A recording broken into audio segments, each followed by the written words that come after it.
জান্নাত এবং বেহেশতে পাঠানো হবে। পবিত্র কোরআন বলছে প্রথমেই দোজখে ঢুকানো হবে একদল আলেমকে। বন্ধুগণ, প্রথমেই দোজখে ঢুকানো হবে একদল আলেমকে।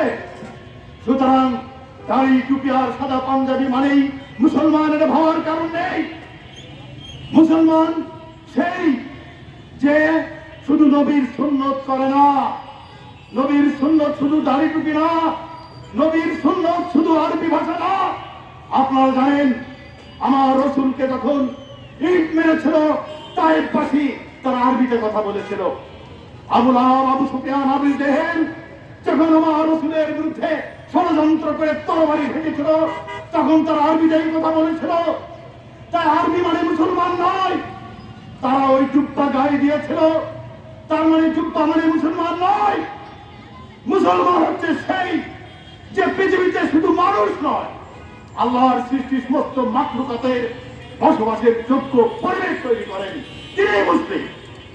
আপনারা দাঁড়িয়ে রেখাকে সুন্নত মনে করেছেন, পাঞ্জাবি আর টুপি পরাকে সুন্নত মনে করেছেন, কিন্তু এগুলো তো আবু লাহাব করত।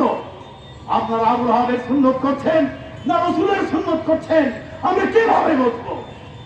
রসুলের 1 নম্বর সুন্নত হচ্ছে অন্যায়ের বিরুদ্ধে জিহাদ, মজলুমের পক্ষে দাঁড়ানো, জালিমের বিরুদ্ধে তরবারি ধরা এবং যুদ্ধ ভিড়ে শহীদ হওয়া। মসজিদে বসে বসে মোনাজাত নয়। আমার আপনার থেকে পবিত্র হাত আমার রসুলের হাত। সেই রসুল যুদ্ধে গেলেন, তিনিও তো পারতেন মসজিদে বসে শুধুমাত্র মোনাজাত করতে। রসুল তো শুধু মোনাজাত করেননি, কিন্তু আজকে বাংলার মুসলমানেরা, আজকে সারা পৃথিবীর মুসলমানেরা যুদ্ধ ভিড়ে নেই, সে মসজিদের মধ্যে মোনাজাত করছে। আপনি রোজা রেখেছেন না, তাহাজ্জুদ করেছেন, কিচ্ছু এসে যায় না। আপনি যদি জালিমের বিরুদ্ধে না দাঁড়ান, ফ্যাসিবাদের বিরুদ্ধে না দাঁড়ান, মানুষের গণতান্ত্রিক অধিকার হরণকারীর বিরুদ্ধে না দাঁড়ান, তাহলে আপনি মুসলমান নয়।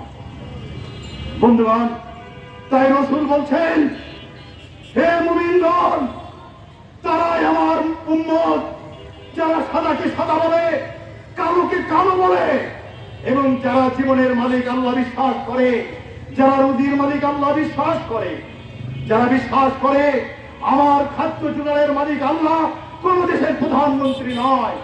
তাই একজন মুসলমান প্রধানমন্ত্রীর দাসত্ব করে না, প্রেসিডেন্টের দাসত্ব করে না।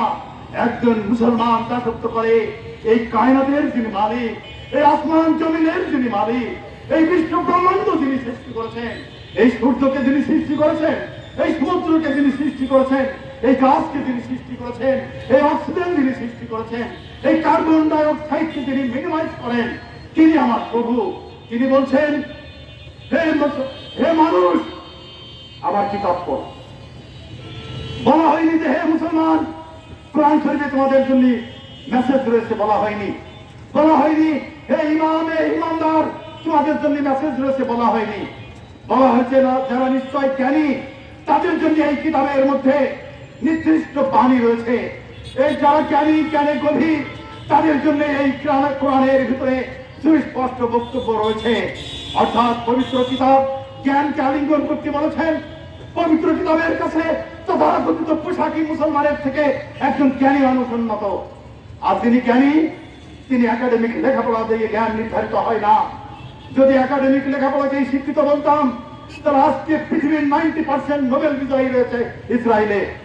আজকে সারা পৃথিবীর সব থেকে বড় বড় বিজ্ঞানীরা রয়েছে এই চাইনিজদের মধ্যে। পৃথিবীর সব থেকে বড় সাহিত্যিকরা রয়েছে চাইনিজদের মধ্যে। তাই কবি মানেই বিবেক নয়, নোবেল বিজয়ী মানেই জ্ঞানী নয়, বিশ্ববিদ্যালয়ের ডক্টরেট ডিগ্রি মানেই জ্ঞানী নয়, বিজ্ঞানী মানেই জ্ঞানী নয়। জ্ঞানী সেই যে বোঝে পৃথিবীর প্রতিটা মানুষ এবং জীব, অনুজীব, ব্যাকটেরিয়া, এই সমগ্র মাখলুকাত আল্লাহ সৃষ্টি করেছে একে অপরের প্রয়োজনে। যিনি বিশ্বাস করেন এই সমুদ্র, এই নদী, এই পুকুর বন্ধ করা যায় না, যিনি বিশ্বাস করেন গাছ কাটা যায় না, যিনি বিশ্বাস করেন পাখি মারা যায় না, যিনি বিশ্বাস করেন কোন জীব অনুজীব মারা যায় না, তিনি মুসলিম।